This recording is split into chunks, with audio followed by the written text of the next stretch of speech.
Итоги работы за 2019 год подвелись сегодня в прокуратуре Ингушетии. В расширенном заседании коллегии принял участие начальник управления Генеральной прокуратуры России в СКФО Михаил Александров. Сколько уголовных дел было заведено ведомством, расскажет Светлана Томова.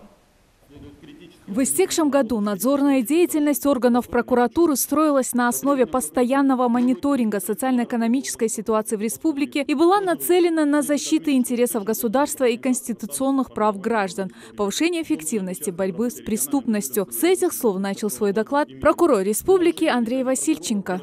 Раскрываемость преступлений увеличилась и составила 63,5%. Если смотреть по отдельным категориям преступлений, произошло увеличение раскрываемости убийств, краж, преступлений экономической направленности, преступлений, связанных с незаконным оборотом наркотиков, преступлений, совершенных с применением оружия, мошенничеств, угонов транспортных средств, грабежей и разбоев. С ростом числа зарегистрированных преступлений зафиксирован рост по отдельным их категориям, а также преступлений лицами, ранее совершавшими преступления, и преступлений, совершенных в общественных местах. По словам прокурора, важной задачей являлось своевременное реагирование на невыплату заработной платы. В 2019 году удалось ликвидировать задолженность по заработной плате на территории республики. По нашим актам в истекшем году удалось ликвидировать задолженность по заработной плате на территории республики в размере 74 миллионов 454 тысяч рублей на 21 предприятие и учреждений перед 2150 работниками, из которых 7 миллионов 746 тысяч рублей – это скрытая задолженность. Несмотря на принимаемые меры, на 1 января текущего года на территории республики, по данным органов статистики, наблюдается задолженность по заработной плате в размере 22 миллионов 328 тысяч рублей. Это ГУП «Ингушводоканал» и ГУП «Ингушавтотранс». Требует первого заместителя прокурора республики Воробьева, начальника отдела Келегова, прокурора Сунжинского района Чербижева предметно разобраться с проволочками соблюдения графиков погашения старых долгов. Примите весь комплекс мер прокурорского реагирования для исправления ситуации. Также органами прокуратуры республики за нарушение бюджетного законодательства и законодательства о закупках привлечены к административной ответственности 150 должностных лиц. В указанных сферах в следственные органы в истекшем году направлено 20 материалов, по которым уже возбуждено 17 уголовных дел.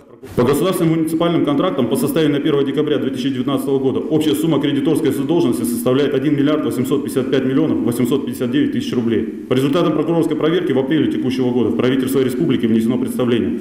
Главе республики направлена информация в порядке статьи 4 Федерального закона о прокуратуре Российской Федерации. Требую от первого заместителя прокурора республики Воробьева, начальника отдела Келегова, до конца февраля текущего года завершить работу по даче уголовно-правовой оценки действиям должностных лиц Минфина и Минимущества республики. По словам Андрея Васильченко, значительное число нарушений выявлено прокурорами в прошлом году в сфере землепользования. Так, по 27 материалам прокуратурой Назрани возбуждено 27 уголовных дел. По фактам незаконного внесения выписки из похозяйственной книги администрации Насыркорта, недействительных сведений о наличии у граждан бессрочного права пользования земельными участками вдоль федеральной автодороги «Кавказ». Выданные должностными лицами администрации сельского поселения Кажево в период 2010-2018 годов в отсутствии законных оснований выписки из похозяйственных книг в последующем послужили основанием для регистрации права собственности граждан на 118 земельных участков. По направленным прокуратурой Назрановского района материалам возбуждено уголовное дело по статье 286 и статье 292 Уголовного кодекса Российской Федерации. Обращаюсь к прокурорам на местах. Эту работу надо продолжить. Вам разосланы документы, полученные из кадастровой палаты республики. Алгоритм действий известен.